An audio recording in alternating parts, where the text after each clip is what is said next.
A maid's daughter flashed a secret distress signal only a trained police dog could decode, and the animal's explosive reaction froze the entire terminal. At first glance, it looked like routine, another tidal rush inside Grand Central. Shoes scraping marble, voices stacking into one relentless hum. But in the middle of all that noise, a quiet war had already begun, one no one saw. A small girl being dragged by a woman with a polished smile. A hand too tight, a pace too fast. And then, the signal. A subtle, trembling pattern tapped against her own leg. A private code from a dying grandfather to a child who might one day need to be saved without speaking. Blue, the K9, stopped cold. Officer David Miller tugged. "What is it, boy?" He refused to move. This isn't just a story about a kidnapping stopped in a train station. It's the story of how a forgotten soldier's code detonated inside the crowd, and what that code uncovered next. And before I forget, where are you watching from today? Leave a comment below. Enjoy the story. A small, blonde girl was about to be lost forever in the crowd. But she held a secret from her grandfather, an old soldier's last hope. And the only one who might understand it was not even human. The main concourse of the Grand Central Terminal was a river of noise. Thousands of footsteps clicked and shuffled across the polished marble floors. Voices echoed, rising to the high, arched ceiling and blending into a steady, anxious hum. It was the sound of a city in a hurry.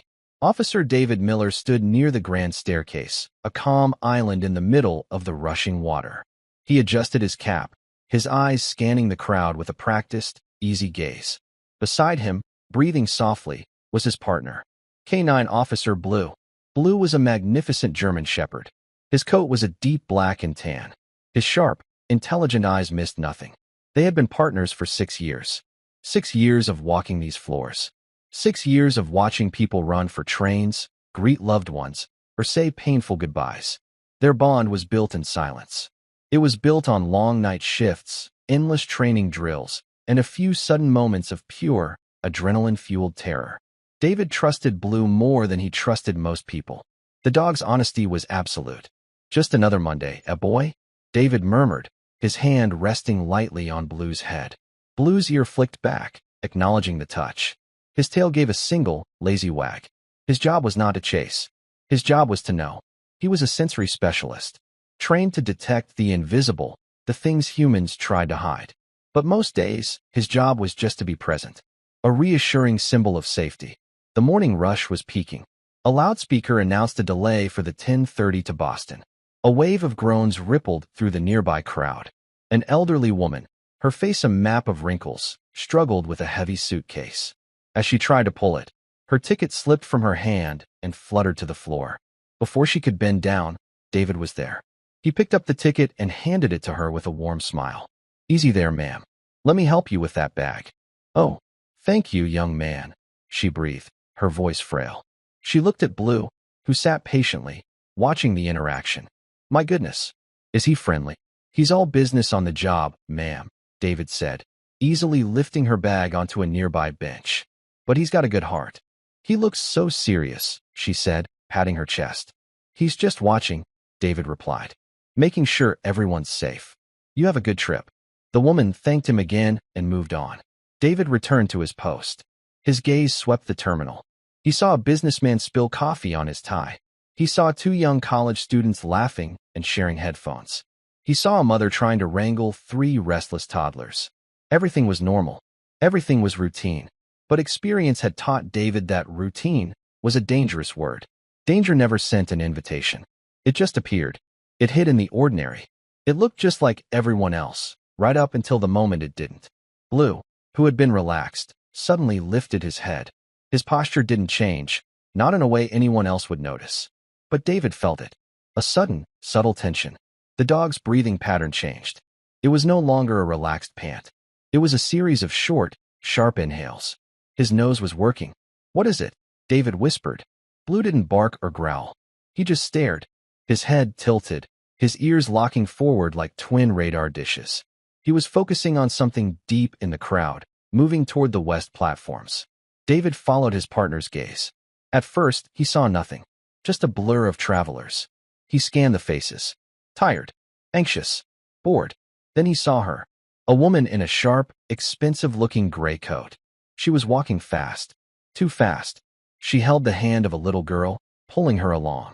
The girl was small, maybe 7 or 8 years old, with blonde hair that fell in tangled waves over her shoulders. David watched them. On the surface, it was just a mother in a hurry. Maybe they were late for a train. But David's instincts, honed by years on the job, were whispering. The woman's grip on the child's hand was not a gentle hold. It was a clamp. Her knuckles were white. The little girl, Anna, was stumbling to keep up. Her head was down. She wore a simple dress and small, worn-out sneakers. They looked old, out of place with the woman's expensive coat. Blue took one step forward. He let out a low, quiet woof of air. It was a sound of deep uncertainty. He was smelling something. Not drugs, not explosives. He was smelling fear. Pure, sharp, and chemical. David's blood slowed down, his focus sharpening. He watched the little girl. She looked pale, exhausted. Her eyes were wide and glassy, darting around the terminal. She wasn't looking at the high ceiling or the bright lights. She was looking for an escape. The woman, Eleanor, pulled her harder. "Walk faster, Anna. We cannot miss this." Her voice was a hiss, sharp and brittle. Anna stumbled. She looked up at the woman, her face pale. I need to use the bathroom." "No," Eleanor snapped. "We don't have time. You can go on the train. Now walk." The harshness of the word, the cold anger in it, hit David like a slap. He had a daughter. He knew how a parent spoke to a child, even a frustrated one. This was not that. This was something else. This was control. Deep in Anna's terrified mind, a memory surfaced. Her real mother, Mary, hugging her goodbye just that morning. Mary wore her simple blue Maid's uniform, her hands rough from cleaning. "Be a good girl for Mrs. Vance, honey," Mary had said, kissing her forehead. "She's just taking you to the museum for the day while I work. I'll pick you up tonight." Mrs. Vance, the woman who employed her mother, the woman who had always been so nice, the woman who was now pulling her, hard, toward a train her mother knew nothing about. "Where are we going?" Anna had asked an hour ago, her voice small. "This isn't the museum." "A surprise," Eleanor Vance had said, her smile not reaching her eyes. "A wonderful long trip." Now, terror was a cold knot in Anna's stomach. This was wrong. It was all wrong. She thought of her grandfather. Sarge, he insisted everyone call him. He was an old man, straight as a flagpole, with eyes that saw everything. A legendary war veteran. He lived in a small, tidy house and smelled like coffee and soap. He was the one who taught her the games. "The world is a tricky place, Anna Bug," Sarge had told her just last summer, sitting on his porch. He held up his hand. "If you are ever scared, and you can't make a sound, if someone is telling you to be quiet, you use this." He tapped his knee. 3 quick taps. A pause. 3 quick taps. "It's an old soldier's signal," he'd said, his voice gentle but firm. "It means I am here. I am in trouble. It's a question and an answer, all in one. You just keep doing it. Someone will see. The right someone will see."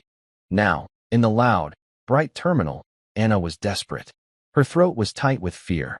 She couldn't scream. Eleanor's fingers were digging into her arm. She looked around.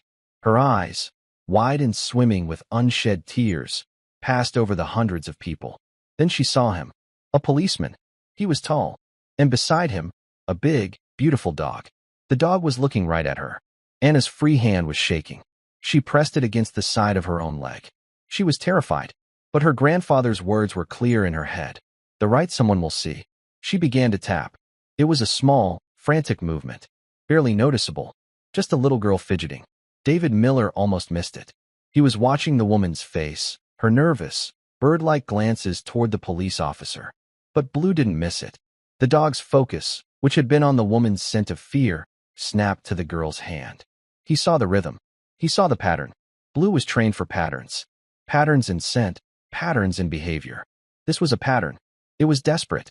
It was deliberate. Blue's posture changed. He stiffened, his head lowering slightly. And then, he did something he was trained never to do on patrol. He let out a low, anxious whine. The sound was sharp in the noisy terminal. Several people turned to look. David's heart hammered against his ribs. This was it. The 1%. "What is it, boy?" David whispered again, his eyes locked on the girl. He saw the tapping. He saw the rhythm. It wasn't a code he knew. It wasn't Morse. But it was something. It was a signal. Eleanor Vance saw David watching. She saw his focus. Panic flashed in her eyes. She jerked Anna's arm.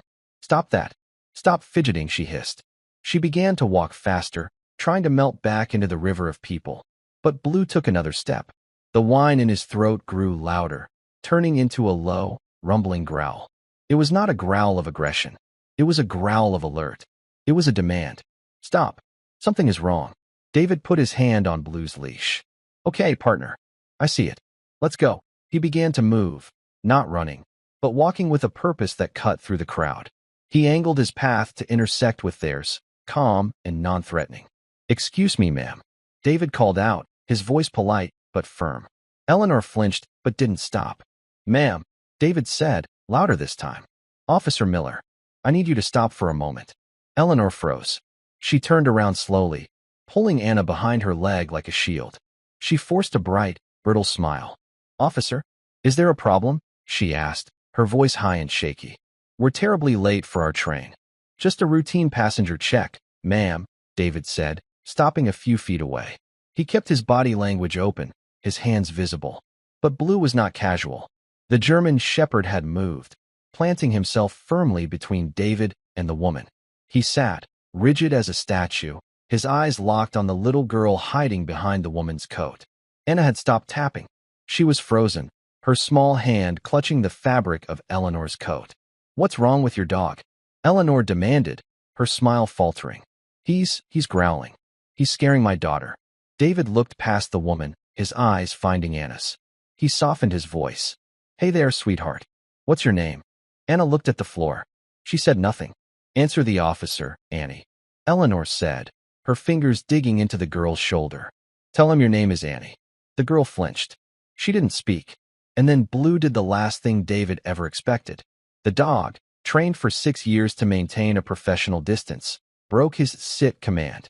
He took 2 slow steps forward. He lay down on the marble floor, putting his head on his paws. He looked directly at Anna, and he whined. It was not a sound of distress. It was a sound of comfort. It was the sound he made when David's own daughter was sick. It was a soft, heartbreaking sound that said, "I see you. I am here." The reaction was instant.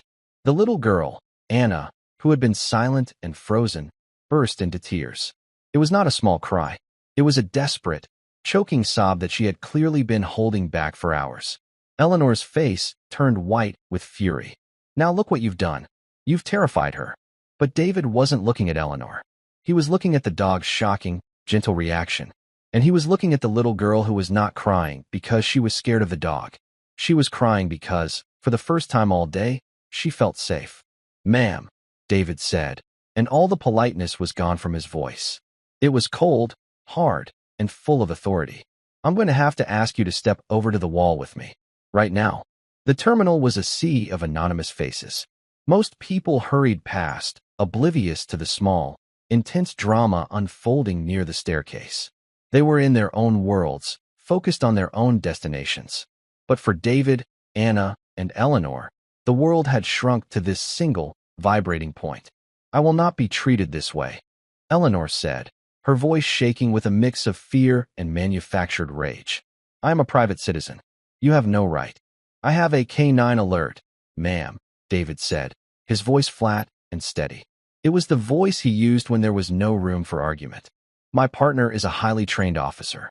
His alert gives me all the right I need." He gestured with his head to a small alcove near the transit police substation. It was out of the main flow of traffic, quieter. "Please, over here. We won't cause a scene if you cooperate." Eleanor's face hardened. She knew she was trapped. To argue further would draw more attention. She gave a sharp nod, her hand still locked on Anna's shoulder. She pushed the girl forward. Blue walked with them, his body positioned slightly behind Anna, as if shielding her from the woman who claimed to be her mother. The dog's movements were fluid and deliberate.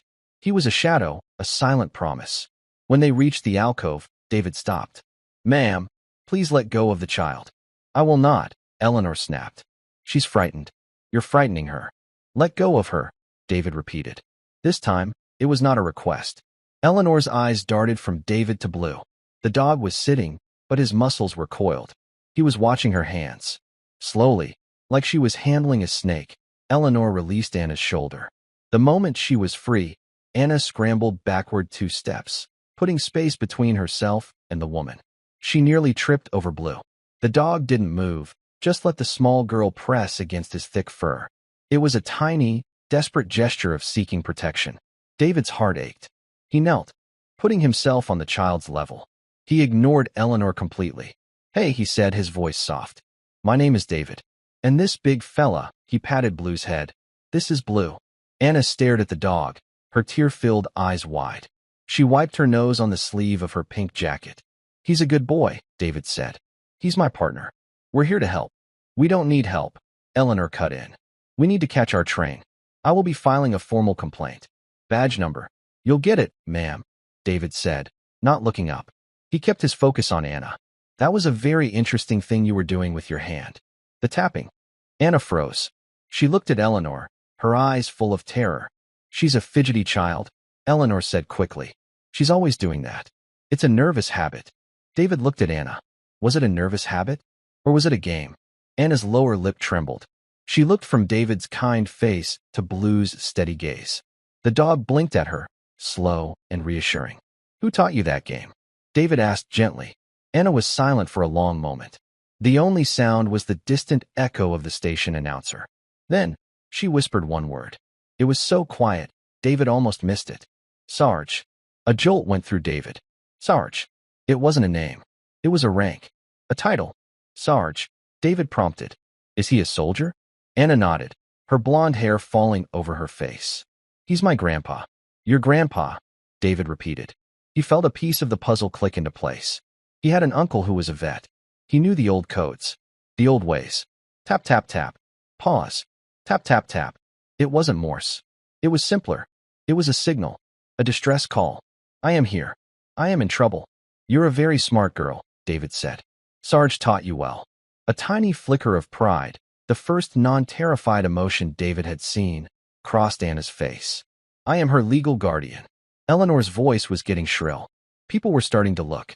"This is kidnapping. You are kidnapping us." "Ma'am," David said, standing up to his full height. He was a wall between Eleanor and the child. "What is your name?" "Eleanor Vance. And I demand you let us go." "And the child's name?" "Anna. Anna Vance. She is my daughter." David looked down at the little girl. "Is your name Anna Vance?" Anna hesitated. She looked at Eleanor, who was glaring at her, a silent, terrifying command. The girl looked back at the floor. She gave a tiny, almost invisible shake of her head. "No." "I see," David said. His blood ran cold. He reached for the radio on his shoulder. "Ma'am, I am detaining you for a suspected parental abduction. You do not have the right to leave." "This is insane," Eleanor shrieked. "I have her papers. Her passport. We are going on vacation." "Then you won't mind if I see them," David said. "And you won't mind if I call your husband. Or the girl's father." Eleanor's face crumpled. The mention of a husband, of a father, hit a nerve. Her entire defense was built on a lie, and it was collapsing. I, she stammered. "Ma'am, hands behind your back." Eleanor Vance looked at the police officer. She looked at the dog, who was now on his feet, standing guard over the child. And she looked at the little girl who had brought her down with a silent, tapping hand. Her rage evaporated, replaced by a sudden, pathetic desperation. "Please," she whispered. "You don't understand. I need it." "You can tell me all about it at the station," David said. He unclipped his handcuffs. At that exact moment, 20 miles away, Mary Sullivan was wiping down a granite countertop. She was a slight woman, with the same blonde hair as her daughter, pulled back in a tight, practical ponytail. Her blue maid's uniform was spotless. Her hands were red and raw from cleaning chemicals. She worked for Mrs. Vance. She had worked for her for 2 years.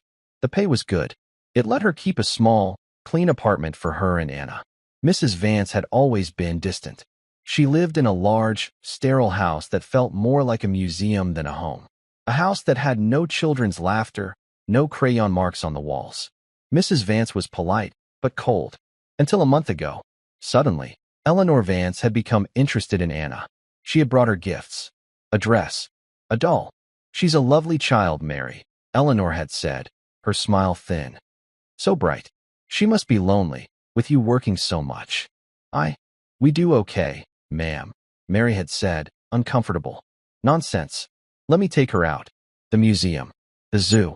It would be a treat for us both. Mary had been reluctant, but the pay was good, and Mrs. Vance was her boss. And Anna had been excited. This morning, Anna had climbed into Mrs. Vance's sleek black car, waving. Goodbye, Mommy. We're going to see the dinosaurs. Now, hours later, Mary was in Anna's small, tidy bedroom. She was folding her daughter's laundry. She opened a drawer to put away socks, and she saw it. Anna's favorite doll. A worn, one-eyed teddy bear she called Barnaby. Anna never went anywhere without Barnaby. Not to the store, not to the park, and definitely not to the museum. A cold prickle of unease ran down Mary's back. She told herself she was being silly. Anna was excited. She just forgot. Mary went back to cleaning Mrs. Vance's home office. She bent down to empty the small paper basket under the desk. On top of the papers was a crumpled-up piece of notepaper. It was a flight confirmation. No, not a flight. A train itinerary. Grand Central Terminal to Albany. One way. 2 passengers. Departing today. Mary's breath caught in her chest. She stood up, her heart pounding. No, she whispered. She said the museum. She ran from the office, down the polished hall, to Eleanor Vance's bedroom. It was immaculate. The bed was made. The drawers were closed. Mary's eyes fell on the closet. She pulled the door open. A large section of the closet was empty. Hangers were bare. A space on the shoe rack, where Mrs. Vance kept her comfortable traveling shoes, was vacant. No, no, no. Mary's hands were shaking. She pulled her cheap cell phone from her pocket. She dialed Mrs. Vance's number. It went straight to voicemail. Mrs. Vance, this is Mary, she said, her voice high with rising panic. Please call me. I'm worried. I'm at the house. You're not at the museum, are you? Please, where is Anna? She hung up and dialed again. Voicemail. She ran to the front door, her mind racing. The museum. She could go to the museum. She could check. But she knew. Deep in her gut, she knew. The empty closet. The one-way train ticket. The forgotten bear. She looked at the clock on the wall. 10:45 a.m. The train on the itinerary was for 10:50 a.m. She was too late. Her daughter was gone. Mary collapsed against the wall, a sob tearing from her throat. She had no car. She had no one. Then she thought of her father. Sarge. He was old. He was quiet. But he was a soldier. He would know what to do. She scrambled to her feet, wiping her tears, and ran out the front door, dialing 911. My name is Mary Sullivan, she cried into the phone, running down the long, tree-lined driveway. My daughter. I think my boss has stolen my daughter. Back in the alcove at Grand Central, David was speaking into his radio. Central, this is K9 Miller. I have a possible, a confirmed parental abduction at the main concourse. I have one adult female in custody. The child is safe. Copy that. K9 Miller, the dispatcher's voice crackled back. Uniforms are en route to your location. Do you require further assistance? David looked at Anna. The little girl had finally let go of Blue. She was standing on her own, watching him, her small face pale, but her eyes no longer terrified. They were just watching, taking everything in. Negative, Central, David said. The scene is secure. My partner handled it. Eleanor Vance was silent, her shoulders slumped. The fight was gone. She was just a woman in an expensive coat, her wrists bound behind her. What happens now? Eleanor whispered. Now, David said, we wait for my colleagues. And we find your mother. He looked at Anna, giving her a small, reassuring smile. Your mom. What's her name? Mary, Anna said, her voice clear for the first time. Her name is Mary. Okay, Anna, David said. Let's call Mary. But as he reached for his phone, his radio crackled again. K9, Miller, new information coming in. We just received a 911 call from a Mary Sullivan. Reports her 8-year-old daughter, Anna, was abducted by her employer, an Eleanor Vance. The call originated from the Vance residence in Westchester. Can you confirm the child's identity? David looked at the small, blonde girl. The girl who had remembered her grandfather's lesson. The girl who had trusted a dog. That's a confirmed Central, David said, a wave of profound respect washing over him. The child is Anna Sullivan. She's right here. She's safe. And for the first time, Officer Blue relaxed. He sat down at David's side and let out a long, quiet sigh. His job done. The echo of the dispatcher's voice faded. For a moment, the vast noise of the terminal seemed to rush back in, filling the silence. Anna was shivering, despite the mild air in the station. The adrenaline that had kept her going for hours was gone, leaving a deep, bone-chilling cold. She stared at the handcuffs on Eleanor Vance's wrists. She stared at the police radio on David's shoulder. It was all real. 2 more transit officers, a man and a woman, arrived. They walked quickly, their faces serious. David met them a few steps away, keeping his voice low. "This is the suspect, Eleanor Vance," David explained. "And this," he nodded toward Anna, who was watching them with wide, silent eyes, "is the child, Anna Sullivan. The mother, Mary Sullivan, is in Westchester. She's the one who placed the 911 call." The female officer, Officer Chun, had a kind, square face. She looked past David at Anna. She saw the pink jacket, the pale cheeks, and the way the little girl was pressed against the canine's fur. Chun unclipped a small water bottle from her belt and walked over slowly, ignoring Eleanor. "Hi there," she said, her voice soft. "You look like you could use a drink of water." Anna looked at David, as if for permission. David nodded. "It's okay, Anna. These are my friends. They're here to help." Anna's small, trembling fingers took the bottle. She tried to twist the cap, but her hands were shaking too badly. Officer Chun knelt, her knees cracking, and gently took the bottle back. She twisted the cap and handed it over. "There you go, honey." Anna took a small, gasping sip. The water was cold. It felt real. The male officer took charge of Eleanor. "Ma'am, you'll come with me," he said, his voice void of emotion. Eleanor Vance did not resist. The fight was gone. She was a hollow shell, her expensive coat now looking like a costume. As the officer led her away, she turned her head. Her eyes found Anna. It was a strange look. It was not anger. It was a deep, aching hunger. A look of terrible loss. David stepped in the way, blocking her view. "Let's go, ma'am," he said to Officer Chun. "Let's get her to the substation." Out of the crowd, David motioned with his head. "Anna, you're going to come with me and Officer Blue. We're going somewhere quiet. We're going to wait for your mom." Anna nodded. She took one step, then another. Blue rose to his feet and walked beside her, his body a solid, warm presence. The little girl and the big dog walked side by side, a silent, shuffling procession, leaving the noise of the concourse behind. 20 miles away, Mary Sullivan was running. She was running down the long, paved driveway of the Vance estate. The manicured lawns and perfect flower beds blurred past. She was sobbing into her phone, talking to the 911 dispatcher. "My daughter. Anna. Please, you have to find her." The dispatcher's voice was trying to be calm. "Ma'am, please slow down. Where are you?" "I'm at the house. The Vance house. She took her. Her boss. She took my baby." "Ma'am," the dispatcher said, her voice suddenly sharp. "We have a report. A K9 unit at Grand Central Terminal. They have a child. An 8-year-old female, blonde hair. They have detained a woman named Eleanor Vance." Mary stopped dead in the middle of the road. Her legs gave out. She sat down hard on the asphalt, the phone clutched to her ear. "What? What did you say?" she whispered. "The child is safe, ma'am," the dispatcher repeated. "She is safe. With the police." The relief was so sudden, so total, it was like a physical blow. Mary couldn't breathe. She just wept, gulping in air. "She's safe. Oh, thank God. She's safe."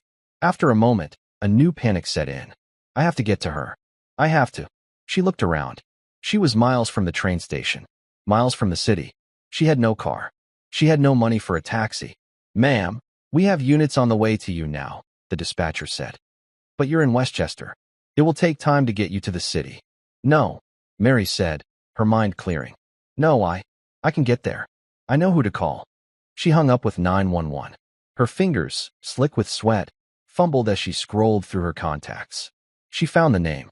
"Dad." She pressed the call button. It rang once. Twice. "Mary girl. What's wrong?" His voice. It was 75 years old, gravelly from a life lived outdoors, but it was the strongest sound she knew. "Dad," she sobbed. "It's Anna. Someone. Mrs. Vance." She took Anna. She tried to take her on a train. There was a dead silence on the line. Not a silence of confusion. It was a silence of pure, cold focus. "Where is Anna now?" Sarge asked. "She's safe. The police have her. At Grand Central. A K9 officer found her." "Dad, I'm at the house. I can't. I have no way to get to her. Stay put, Sarge said. The gravel in his voice had turned to steel. I'm 10 minutes from you. I'm coming. We'll go get my granddaughter. The line clicked. He was gone. Mary stood up on shaking legs. She walked to the end of the long driveway and stood by the stone gates, watching the road. She had never been so scared, and she had never been so grateful for her father. The transit police substation was a small, bright room. It smelled of floor wax and stale coffee. It was an office, not a place for children. Anna sat on a hard plastic bench, her feet not touching the floor. Officer Chun had draped a thick, gray blanket over her shoulders. It was heavy, and the weight felt good. Blue was lying at her feet. He was no longer the rigid, alert officer. He was just a dog. He had placed his heavy head on top of Anna's worn-out sneakers. His breathing was a low, rhythmic huff. David was on the phone, his back to her, speaking in a low voice. He was talking to the Westchester police, confirming Mary's location. That's right, David said. The grandfather is picking her up. Sarge Sullivan. They're en route. He listened. Yes. She's fine. A little shaken, but honestly, she's tougher than I am. He hung up and turned. He sat on the bench, a few feet from Anna. He didn't crowd her. Okay, kiddo, he said, his voice soft. Your mom is on her way. And your grandpa, too. Anna looked up. It was the first time she had made direct eye contact. Sarge is coming? That's right, David smiled. I heard he's the one who taught you that trick. The tapping. Anna nodded, her fingers tracing the pattern on her own leg. That was military, David said, his voice full of respect. Old school. I'm surprised you knew it. I'm surprised I recognized it. Sarge said it was for emergencies, Anna whispered. He said if you can't talk, you tap. He said the right people would know. He was right, David said. Although, I have to admit, I'm not the one who caught it. My partner did. Anna looked down at the big, furry head on her feet. Blue's tail thumped once on the linoleum floor. He's a good dog, Anna said. He's the best dog, David said. Anna slowly, cautiously, reached out her hand. She didn't touch the dog, not yet. She just held her hand in the air, near his nose. Blue, without lifting his head, sniffed her fingers. Then he pushed his cold, wet nose gently into her palm. Anna let out a shaky breath. A tiny smile touched the corners of her mouth. It was the first smile David had seen. He likes me, she said. He sure does, David said. He knew you were special. He knew you were a soldier, just like your grandpa. The little girl sat up a bit straighter. The word soldier seemed to give her a little piece of herself back. She wasn't just a lost girl. She was a soldier. In a room down the hall, the atmosphere was very different. The room was small, gray. Detective Harris had left Eleanor Vance alone with her thoughts for 10 long minutes. The anger was gone. The desperation had cooled into a numb, vacant stare. When Harris re-entered, he was holding a single piece of paper. His face was no longer stern. It was a mask of deep, professional sadness. I ran a wider search, Mrs. Vance, Harris said, his voice quiet. He sat down opposite her. Not just financials. Public records. Vitals. Eleanor didn't look up. You didn't just try for a child for 10 years, did you? He asked gently. You had one. Eleanor's head snapped up. Her eyes were suddenly sharp, full of a pain so raw it was shocking. You have no right, she whispered. Harris placed the paper on the table and turned it to face her. It was a printout of a simple online record.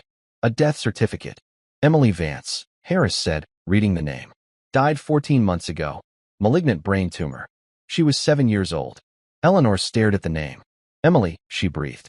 I found a photo, too, Harris said, his voice heavy with pity. In a social services database. From a fundraiser. She had blonde hair. She was small for her age. She looked just like Anna Sullivan. The dam broke. It was not the shriek of a frustrated woman. It was the howl of a mother. A sound of absolute, bottomless grief that echoed in the small room. Eleanor collapsed onto the table, her body shaking with sobs that seemed to be torn from her very soul. They looked the same. She choked out, her words muffled. I saw her. I saw her in the market with her mother a month ago. It was her. It was my Emily come back. She was right there. Harris let her cry for a long moment. This was the truth. Not a crime of envy, but a crime of madness. A crime born from a grief so powerful it had shattered her mind. Her husband left her 2 months ago, Harris said, speaking to the empty air as he processed it. A year after the child died. He couldn't take the grief. She was left alone. In that house. That tomb, as she called it. He said I was empty. Eleanor whispered, her voice broken. He said I was a ghost. But I wasn't. I saw my baby. And she was being raised by a maid. She was wearing old shoes. She wasn't being cared for. The world, it made a mistake. It took my daughter and gave her to someone who couldn't appreciate her. So you decided to fix the mistake, Harris said. She belongs with me. Eleanor screamed, her head flying up. Her eyes were wild, her face slick with tears. She is my daughter. Her name is Emily. Harris stood up. He had seen enough. The rage and calculation were gone. All that was left was a deeply broken woman, lost in a fantasy she had built to survive. Her name is Anna, Mrs. Vance, he said, his voice firm but not cruel. And she has a mother who is on her way right now. A mother who loves her very much. He left the room and closed the door, leaving Eleanor Vance alone with the ghost of her child. The journey to the city was a blur of steel and stone. Sarge drove his old, immaculately kept pickup truck. He drove like he did everything, with a calm, unhurried focus. He did not speed. He did not weave through traffic. He simply moved, a solid, unshakable object, toward his objective. Mary sat in the passenger seat. She was the opposite. Her hands were twisted together in her lap, her knuckles white. She stared out the windshield, her body vibrating with a terrible, frantic energy. He's an old man, Dad, she whispered, her voice tight. He's 75. What if he wasn't strong enough? What if he— You're spinning, Mary girl, Sarge said, his voice a low rumble. He did not take his eyes off the road. Stop. The dispatcher said she is safe. We hold on to that. We don't borrow trouble. Not until we see it. She's so little. Mary choked, a fresh wave of tears blurring the highway. She must have been so scared. Alone, with that woman. She was not alone, Sarge said. The words were a flat statement of fact. She's your daughter. But she's my granddaughter. She's a Sullivan. She knows what to do. Mary looked at her father. His face was a map of wrinkles, his gray hair cut short and severe. He was just an old man. But in that moment, his certainty was the only thing holding her together. They reached the city. The noise was overwhelming. Horns, sirens, the rush of a million people. Sarge navigated the streets leading to Grand Central with an old, familiar skill. He found the police in trance, parked the truck in a no-parking zone, and put an old, faded veteran placard on his dashboard. They can tow it if they want, he said, cutting the engine. Let's go. Mary was out of the truck before he finished the sentence. She ran toward the building, her heart a drum against her ribs. Sarge followed, his stride long and steady. Inside, the terminal was a shock. After the quiet of the truck, the roar of the concourse was deafening. Where are they? Mary cried, turning in a circle. The crowd was a sea of strangers. Sarge put a hand on her elbow. Stop. Look, he pointed. A transit police officer stood near a digital schedule board. Sarge walked directly to him. Mary hurried to keep up. Officer, Sarge said. His voice cut through the noise. The young officer turned. He saw the old man's military bearing. He saw the woman's terrified, tear-streaked face. We're here for a child, Sarge said. Anna Sullivan. The officer's expression changed instantly from boredom to serious concern. Yes, sir. We just got the word. She's in the substation. Right this way. He led them through a door marked, authorized personnel only. The noise of the terminal was instantly cut in half. They were in a long, beige hallway. She's in the family room, the officer said. She's with the K-9 officer who found her. She's fine. Mary didn't hear him. She only heard the word Anna. She saw the door at the end of the hall. She broke into a run. She pushed the door open so hard it banged against the wall. And the world stopped. Anna was sitting on a hard plastic bench. She was wrapped in a gray blanket, her small feet dangling above the floor. A big German shepherd was lying at her feet. A tall police officer was sitting near her, speaking in a low, kind voice. Anna's head snapped up. Her eyes, wide and dull with shock, suddenly flooded with light. Mommy. The word was a tiny, broken sound.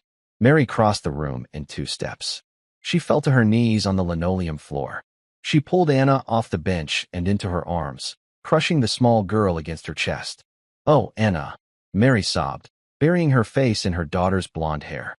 My baby, you're here. You're safe. Anna's arms locked around Mary's neck. She held on with a desperate, unchildlike strength. She made no sound. She just held on, her small body shaking violently. This was the one person in the world who was real. This was home. She. Mary tried to speak, tried to ask, but she couldn't form the words. She just held her daughter, rocking back and forth, her tears soaking Anna's pink jacket. It's okay. Mommy's here. It's okay. I've got you. Sarge had entered the room behind her. He stood in the doorway, his old, sharp eyes taking in the entire scene in a single, sweeping glance. He saw his daughter, crumpled on the floor, holding his granddaughter. He saw the half-empty water bottle. He saw the gray blanket. He saw the kind, tired face of Officer Chun, who was standing in the corner. He saw the tall K-9 officer, David, who had respectfully stood up. And he saw the dog. The German shepherd had not moved. He had not barked. He had not stood. He simply lay on the floor, his head on his paws, watching the reunion. His tail gave one slow thump. David stepped forward, giving the family a moment. Mrs. Sullivan? Mary looked up, her face a mess of tears and relief. Yes. Thank you. Thank you. I don't know how. Was she? She's okay, David said, his voice full of a deep, weary kindness. She's shaken, but she's perfectly okay. You have a very, very smart daughter. Mary just nodded, unable to speak, and kissed the top of Anna's head. Sarge stepped fully into the room. He closed the door, bringing a final, quiet click to the scene. His eyes met David's. It was a look of mutual respect. A man in a uniform to a man who had worn one for a lifetime. Sarge gave a short, sharp nod. Officer. Sir, David replied. Sarge walked over to the bench. He didn't crowd Mary. He put one large, weathered hand on his daughter's shaking shoulder. Then he looked at Anna, who was peeking out from under her mother's arm. You did good, Anna Bug, Sarge said, his voice rough. You did real good. You remembered the game. A tiny, watery smile flickered on Anna's face. She nodded against her mother's chest. I tapped, Sarge. I tapped and tapped. I was scared. Being scared is part of it, Sarge said. But you did it anyway. That's the other part. That's the brave part. Anna's gaze moved from her grandfather. She pointed a small, trembling finger. He saw me, Sarge. He saw me tapping. Mary and Sarge both followed her finger. She was not pointing at Officer David. She was pointing at Blue. Sarge's attention, which had already noted the dog, now locked onto him. He truly saw the animal for the first time. The intelligence in his eyes. The calm, disciplined posture. The way he watched over Anna, even now. Sarge was an old soldier. He knew dogs. He had served with K-9 units. He had seen what they could do. He walked slowly over to the dog. David tensed, just for a second. Blue was a working dog. He wasn't a pet. But Sarge knew this. He didn't reach out to pet him. He didn't use a high, friendly voice. He simply stood before the dog, as one soldier would to another. You're a good soldier, Sarge said, his voice low. You heard the call, didn't you? Blue, sensing the respect, the shared understanding, lifted his head. His ears flicked forward. He looked at the old man. Sarge looked at David. This signal, the tap tap tap. She told me you taught her, David said. An old soldier's signal. More than that, Sarge said, his eyes still on Blue. It was a signal from my old unit. K-9 Corps. Back in a long time ago. It's how we signaled our handlers in the dark. If we were trapped, we'd tap on the ground.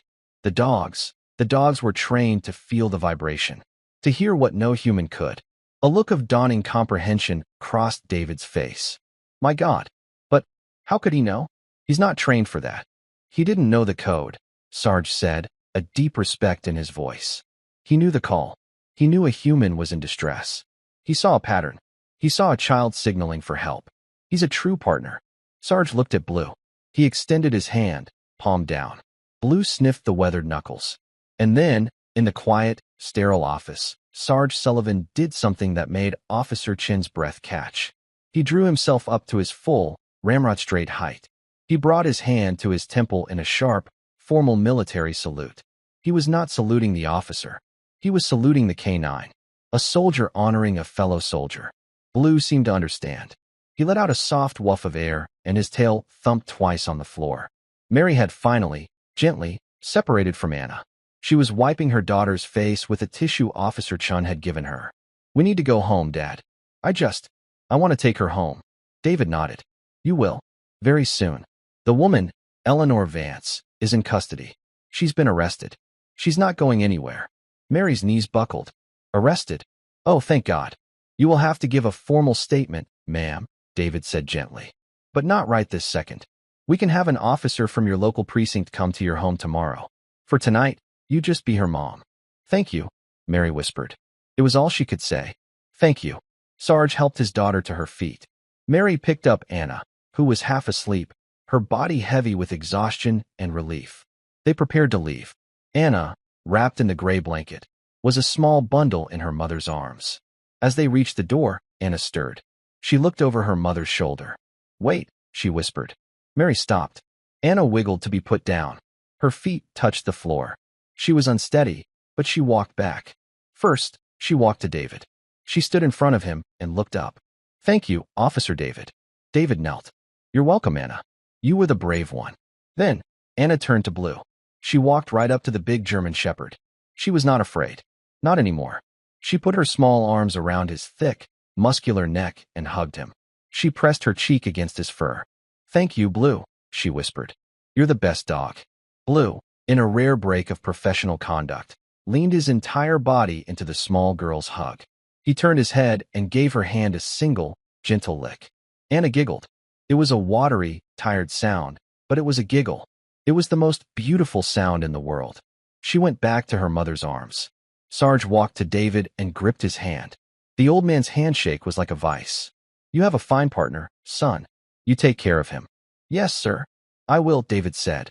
"And you, sir," David said, looking at Sarge, "you take care of her. She is a very special kid." Sarge looked at Anna, now nested securely with her mother. A rare, small smile touched his face. "She's a Sullivan," he said.